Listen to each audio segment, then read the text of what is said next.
رحمۃ اللہ تعالی علیہ کی ماں آپ کے مصلے کے نیچے شکر کی پڑیا رکھ دیتی ہے۔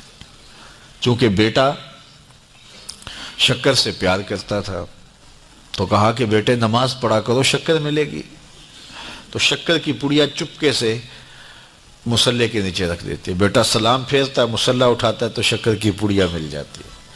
اللہ اکبر۔ امام غزالی نے لکھا ہے کہ ہر عمل پہلے ریا ہوتا ہے، پھر عادت بنتی ہے، پھر عبادت بنتی ہے۔ ہم پہلے دن ہی کسی کو ولی دیکھنا چاہتے ہیں، ایسا نہیں ہوتا۔ پہلے عمل ریا ہوتا ہے، پھر آہستہ آہستہ عادت بنتی ہے، اس کے بعد پھر عبادت بنتی ہے۔ تو پہلے اس کے مصلے کے نیچے پڑیا رکھ دیتی ہیں ماں۔ کیا آج کی ماں بیٹے کے مصلے نیچے چاکلیٹ نہیں رکھ سکتی؟ آج کی ماں اس کو نمازی بنانے کے لیے کوئی اس کو لالچ نہیں دے سکتی، کوئی ذریعہ اختیار نہیں کر سکتی؟ بابا فرید کی ماں، آج کی مائیں تو ماشاءاللہ بڑی پڑھی لکھی ہیں، اللہ اکبر۔ وہ تو سادہ دور تھا، لیکن سادہ مزاج ماں اپنے بیٹے کو ولی دیکھنا چاہتی ہے۔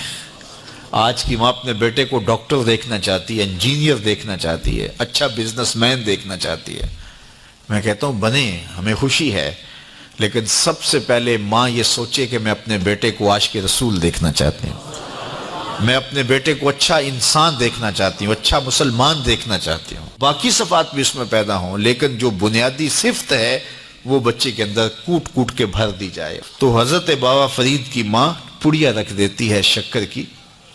اللہ اکبر۔ ایک دن کہیں گئی تھی، واپس پلٹی تو راستے میں ہی لیٹ ہو گئیں، تو دل میں رہ کے خیال آ رہا ہے آج بیٹا مصلی اٹھائے گا تو میں نے تو آج شکر کی پڑیا نہیں رکھی۔ پھر ماں جھولی پھیلا کے راستے میں دعا کرتی ہے، مالک فرید کی ماں کی محبت کی لاج رکھ لینا۔ اس نے یہ ایک طریقہ، ایک حکمت، ایک ہیلا کیا ہے اپنے بچے کو نمازی بنانے کا، مالک فرید کی ماں کی لاج رکھ لینا۔ واپس جب گھر پلٹی تو بچہ نماز پڑھ چکا تھا، تو آتے ہی پہلا سوال کیا، بیٹے نماز پڑھ لی ہے؟ تو بیٹے نے کہا ہاں امی نماز تو پڑھ لی، لیکن کے بعد ماں کا دل دھڑکنے لگا کہ لیکن کے آگے یہ نہ ہو کہ آج مجھے شکر کی پڑیا نہیں ملی۔ کہا لیکن، تو ماں کا دل دھڑک رہا ہے۔ کہا کیا بیٹا؟ کہا لیکن ماں آج جو شکر کی پڑیا ملی ہے نا، اس کا چس ہی کوئی اور تھا، اس کا مزہ ہی کوئی اور تھا، اس کا لطف ہی کوئی اور تھا۔ کہا پہلے فرید کی ماں دیتی رہی، اب فرید کا رب دے رہا ہے۔ اللہ اکبر۔ تو مائیں اپنے بچوں کی اچھی تربیت کی ضامن ہوتی ہیں۔ اقبال کہتا ہے تو نہ دانی کے سوزے کے راتے تو، دیگر گوں کر تقدیر عمر را۔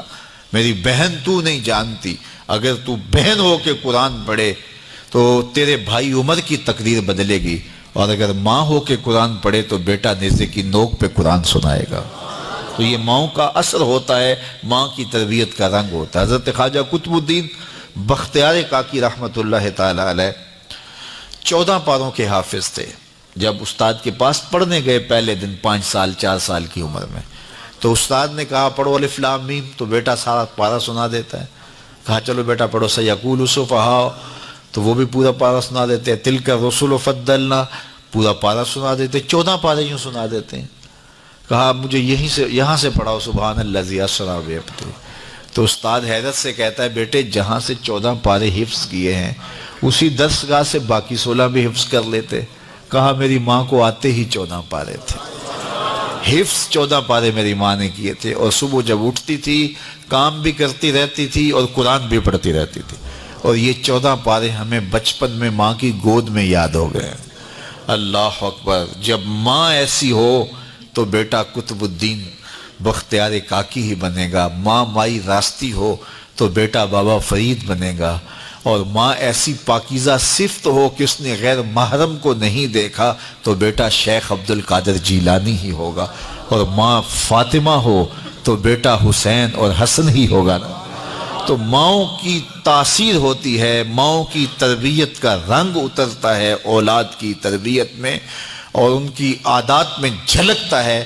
کسی شخص کی اچھی تربیت ہوئی دیکھیں تو دیکھیں اس کے پیچھے اس کی ماں کھڑی ہے، اس کا باپ کھڑا ہے، تو ماں باپ کی صالحیت کے اثرات مرتب ہوتے ہیں۔